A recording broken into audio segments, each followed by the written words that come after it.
In the spring of 1934, on a 40-acre farm outside Stuart, Iowa, a wife named Ada Meller took the 73 cents her husband counted into her palm for the week's flour and lard.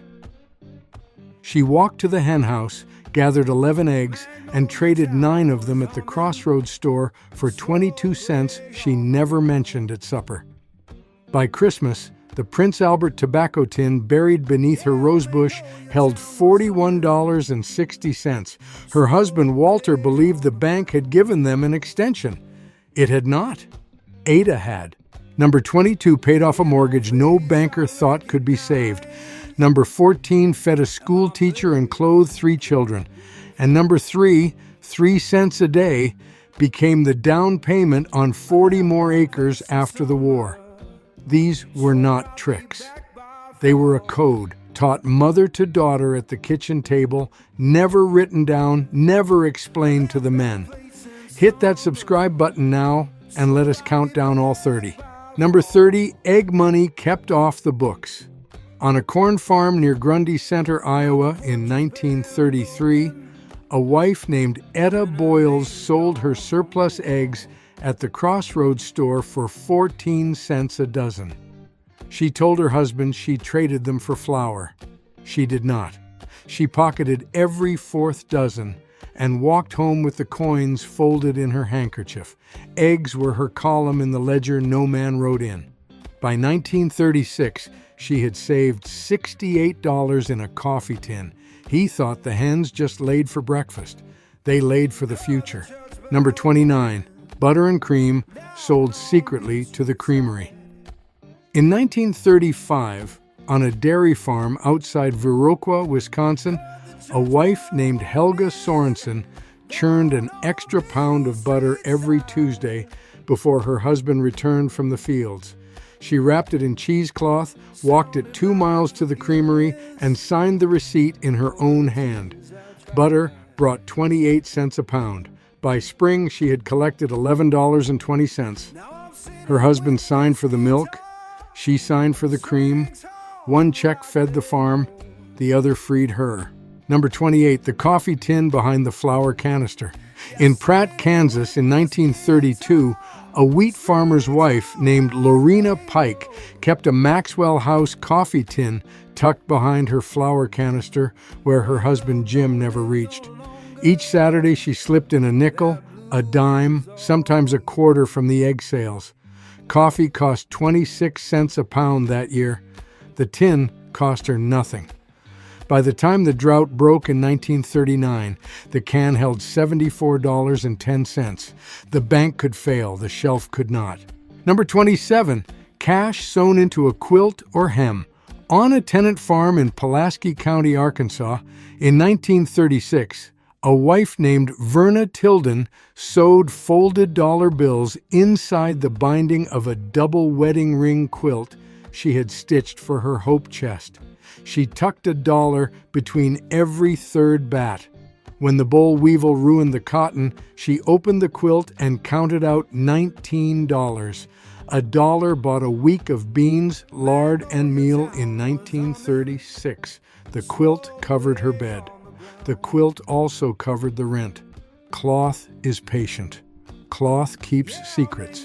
Number 26, the garden surplus sold at the roadside stand. In the summer of 1934, on a small farm near Sedalia, Missouri, a wife named Cora Lee Hammett hauled snap beans, tomatoes, and cucumbers to a wooden crate by the gravel road. She charged a nickel a quart, 3 cents for a cucumber, 2 cents for an onion. She told her husband the garden was for the family. Half of it was for her tin. By September, she had taken in $22.80. The garden fed them twice, once at the table, once in the drawer. Number 25, raising extra hens just for the egg money. In 1935, on a hardscrabble farm near Bowling Green, Kentucky, a wife named Mattie Crouch quietly added 6 Rhode Island Reds to the flock without telling her husband. She fed them scraps from her own plate. 6 hens laid roughly 30 extra dozen a year. At 12 cents a dozen, that was $3.60, nearly a month of coffee and sugar. She called them her bonus hens. Her husband counted the rooster. She counted the rest. He thought it was chicken feed. It was tuition. In 1933, the United States Department of Agriculture estimated that farm wives produced roughly 47% of all cash income on small family farms, yet less than 1 in 11 held an account in her own name. The money moved through her hands and disappeared into tins, drawers, hems, and jars. A 2014 study from the Iowa State University Rural Archive examined 200 Depression-era farm ledgers and found that nearly every household had 2 ledgers, the one the husband signed and the one nobody admitted existed. The second ledger was almost always longer. Number 24, skimming a little from the household grocery allowance. In 1937, in a farmhouse outside Lincoln, Nebraska, a wife named Bernice Otto received $1.10 each week from her husband for groceries. She bought flour at 4 cents a pound, lard at 12 cents, salt pork at 15 cents, and saved exactly 7 cents every Saturday by buying broken crackers and day-old bread. 7 cents a week, $3.64 a year. She slipped each coin into a buttonhole jar on the pantry shelf. He gave her $1. She gave him a fortune in patience. Number 23, selling quilts and needlework to town women. In 1936, in Hardin County, Tennessee, a sharecropper's wife named Ruby Mae Cathers stitched crib quilts and embroidered pillowcases by lamplight after the children slept. She walked them into town on Saturday mornings and sold them to the banker's wife and the schoolmaster's wife for $1.25 apiece. In one winter, she finished 9 quilts. That was $11.25, more than her husband's monthly share of the cotton crop. Her hands were sore. Her hands were also free. Number 22, boarding the school teacher for cash. In 1935, on a farm near Custer, South Dakota, a wife named Inga Halverson rented the back bedroom to the one-room school teacher for $3 a week, including meals and laundry. She fed the teacher from the same pot she fed the family, but the rent went into a mason jar buried under the cellar steps. By the end of the school year, she had collected $90. Her husband thought the teacher was a kindness. The jar knew better. The school teacher paid off the mortgage no banker thought could be saved. Number 21, the Burial and Sewing Circle Savings Club. In 1934, in the Methodist Church basement in Dothan, Alabama, 12 farm wives, led by a widow named Effie Tomlin, each placed 10 cents in a tin box every Wednesday. If a husband died, the box paid for the casket. If no one died that year, the money split 12 ways at Christmas. 10 cents a week, $5.20 a year, untouched by any man.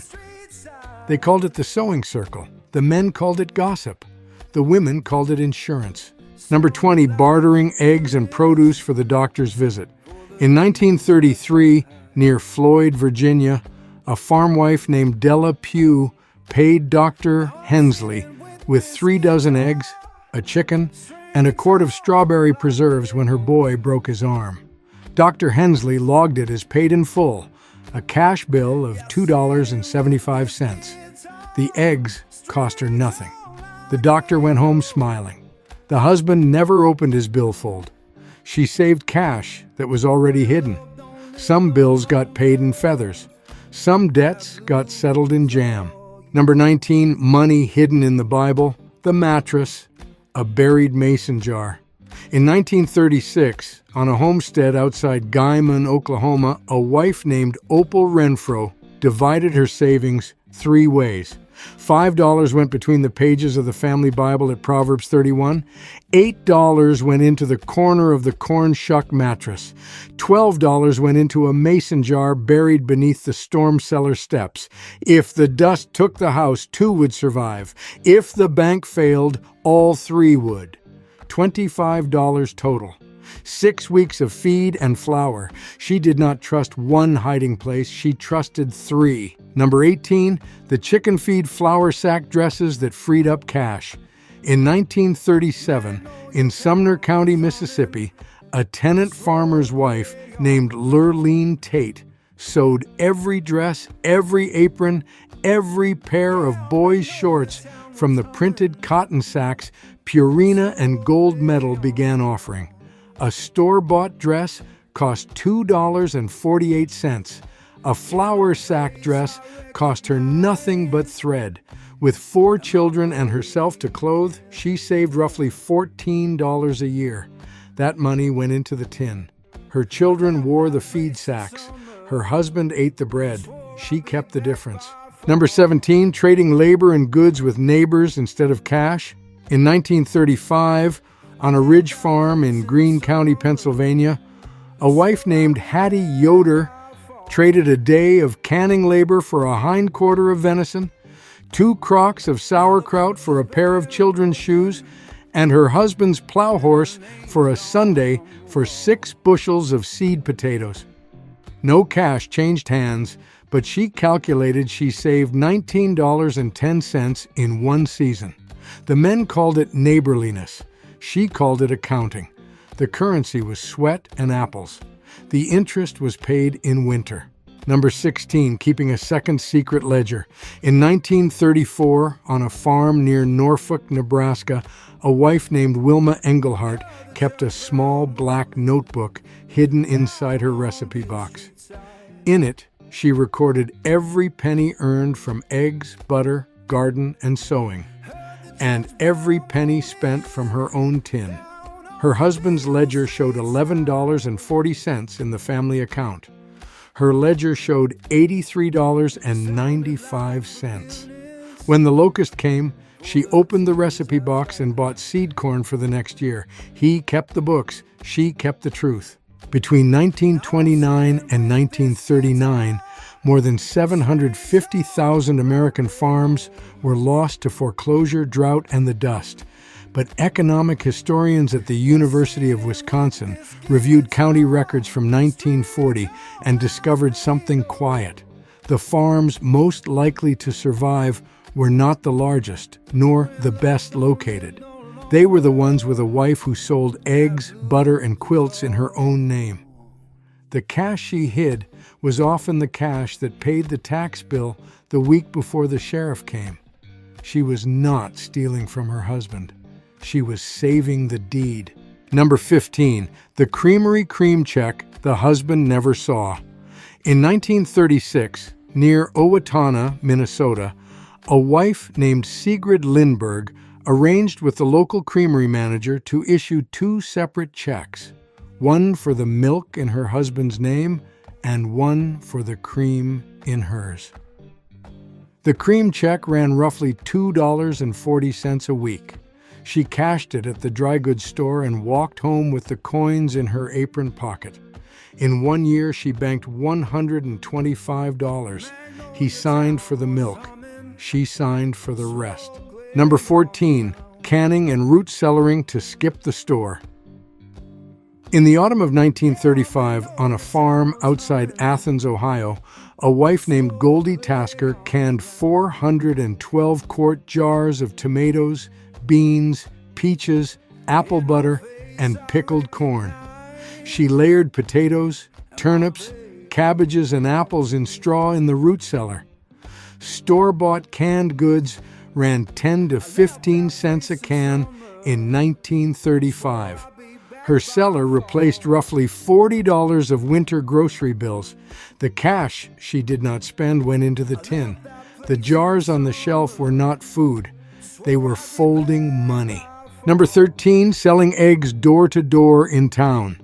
In 1933, in Cass County, North Dakota, a wife named Esther Knudsen loaded 2 crates of eggs into the back of the Model T every Saturday morning, and drove the 8 miles into Fargo.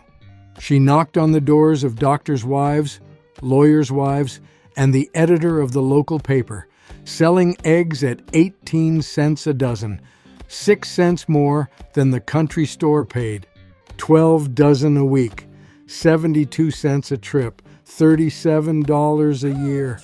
Her husband thought she went to church. She did. She also went to market. Number 12, the layaway and catalog return trick. In 1937, a farm wife named Clara Pendergast in Macon County, Illinois, ordered a winter coat from Sears Roebuck for $3.98, using money from her egg tin. When her husband asked, she said it was a gift from her sister. She wore the coat for 2 months, then returned it for full credit, applied the credit to a pair of children's boots, and pocketed the difference as cash. She rotated this trick 4 times a year. She saved $9 and bought 4 pairs of boots. The catalog was not just a wish book, it was a bank. Number 11, dressmaking and mending for town families. In 1934, in Bartow County, Georgia, a farm wife named Nellie Bynum took in mending and dressmaking from town women 3 evenings a week. She charged 15 cents to hem a skirt, 25 cents to turn a collar, $1 to sew a Sunday dress from cloth the customer brought. In 1 year, her needle earned her $46.80. Her husband farmed the cotton. She farmed the thread. He thought she sewed for love of it. She sewed for the tin under the bed. Number 10, renting out the spare room or summer kitchen. In 1935, on a farm near Wamego, Kansas, a wife named Florence Brubaker rented her summer kitchen to a traveling thresher crew for the wheat harvest. 3 men, 2 weeks, $4.50 a week, with meals included. She fed them from the garden and the smokehouse, charged her husband nothing extra, and pocketed $13.50. The summer kitchen sat empty 11 months of the year. For 2 weeks, it paid the property tax. Empty rooms cost money. Hers earned it. There is a phrase older country women still say at funerals when no one is listening. She kept her own counsel. It does not mean she was secretive. It means she carried what she carried alone, and she did not trouble the table with it. A 2019 oral history project at the University of Kentucky interviewed 140 daughters of Depression-era farm wives. 91 of them said they did not learn how much their mother had truly saved until after she died. The number, on average, was 11 times what the family believed. We forgot all of it. The women did not. Number 9, the goose down and feather money. In 1936, on a farm near Sauk Center, Minnesota, a wife named Astrid Hallberg plucked the down from her geese twice a year and saved it in cotton ticking. When she had 10 pounds, she shipped it to a feather buyer in Minneapolis for 40 cents a pound, $4 a shipment, $8 a year. She made pillows and feather ticks from what was left and sold those to neighbors for $1.50 apiece. The geese honked. The husband cursed them. The wife counted feathers. Number 8, selling churned butter at 30 cents a pound. In 1934, on a dairy farm outside Lebanon, Indiana, a wife named Pearl Sanders churned 12 pounds of butter a week. She kept 4 for the family and sold 8 to the boarding house in town at 30 cents a pound, $2.40 a week, $124 a year. The boarding house keeper paid in cash, wrapped in brown paper. Pearl never deposited $1 of it. She rolled the bills inside a sock and pushed it to the toe of an old work boot in the back of the closet. He wore the new boots. She kept the old ones. Number 7, the hidden Christmas and emergency fund.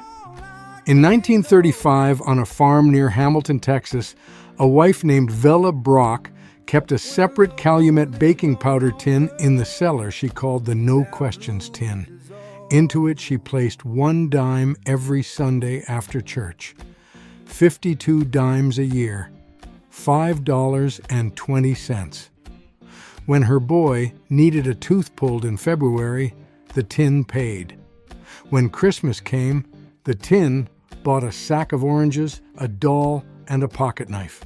Her husband believed in providence. Vela believed in a baking powder tin. Both were right. Number 6, turning the garden into seed money each spring. In 1936, in Vernon County, Wisconsin, a wife named Hilda Knutson saved seeds from every tomato, bean, squash, and cucumber that did well. In the spring, she packaged them in folded paper envelopes labeled in pencil and sold them to neighbors and at the Saturday market for 3 cents an envelope. She sold roughly 200 envelopes a year, $6 in clean cash. Her husband bought seed from the catalog. She sold seed from the kitchen. The same plant fed them twice. Number 5, the egg crate false bottom. In 1937, on a poultry farm near Sallisaw, Oklahoma, a wife named Maybelle Coker built a thin wooden false bottom into the egg crate she carried to market. Beneath the eggs, in the half-inch hollow, she hid the cash she did not want her husband to see at the kitchen table that night, sometimes $3, sometimes $7. The crate rode in the back of the Model T in plain sight. He helped her lift it down. She thanked him kindly. He never knew the crate had 2 floors. The eggs sat on top. The truth sat beneath. Number 4, the apron pocket bank. In 1934, on a farm in Williamson County, Tennessee, a wife named Lily Mae Pickett sewed a deep inner pocket into every apron she owned. Coins went in throughout the day, a nickel from the eggs, a penny found in the wash, a dime from the cream check. At night, she emptied the pocket into a jar on the windowsill. The apron averaged 12 cents a day, $43.80 a year. Her husband saw the apron. He never saw the pocket. The pocket fed the family the year the cotton failed. There is an old saying from the Cumberland Plateau, "A man builds the barn, but the wife pays the lightning rod." Across the Depression, more than 2/3 of farm tax bills, doctor bills, and seed loans were paid, at least in part, from money the husband did not know existed. These women were not deceiving their men. They were protecting them. A study from Cornell University's Rural Sociology Department in 1941 noted that the lower the cash income on a farm, the more elaborate the wife's hiding system. Poverty did not break them. It refined them. Number 3, 3 cents a day in the buttonhole jar.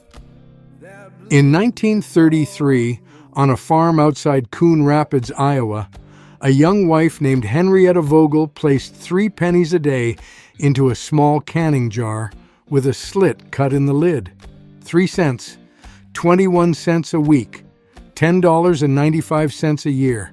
She did this for 38 years. When her husband died in 1971, she emptied the jar and counted $416 in pennies alone. And that was only the jar. With the rest of her tins, she put a down payment on 40 more acres. He plowed the first 80. She bought the next 40 herself. Number 2, the daughter's dowry tin that became her education. In 1936, on a farm near Macomb, Illinois, a wife named Adela Krieger kept a separate tobacco tin labeled in pencil for her oldest girl, Ruth. Into it went a portion of every egg, every quilt, every cream check, a nickel here, a quarter there. By 1944, when Ruth turned 18, the tin held $191.40. It did not become a wedding dress. It became 1 year of tuition at Western Illinois State Teachers College. Her husband expected a bride. Adela made a teacher. The egg money paid for the diploma. Number 1, and this is the whole rule the other 29 were built on: spend less than you bring in and put the difference where you alone can find it. That is all of it. Not the tin, not the jar, not the quilt or the apron or the Bible. Those were only hiding places. The rule beneath them was simpler and older than any of these women. Keep something back every day, no matter how small, in your own name, by your own hand. 3 cents a day built a college tuition. The habit was the fortune. The hiding place was just the safe. Ada Meller, outside Stewart, Iowa, buried that first Prince Albert tobacco tin under her rose bush in the spring of 1934. She buried 14 more in the years that followed, under the smokehouse step, behind the cellar shelf, inside the hollow of the parlor clock. When Walter died in the winter of 1971, Ada walked her son out to the rose bush with a spade. He dug for 2 hours. They counted out $4,218 in bills, coins, and silver certificates, enough in 1971 to buy the next 40 acres outright. Walter believed the bank had given them an extension. The bank had not. Ada had. These were not the habits of poor women. These were the habits of women who refused to be poor again. And now you know what was in the tin.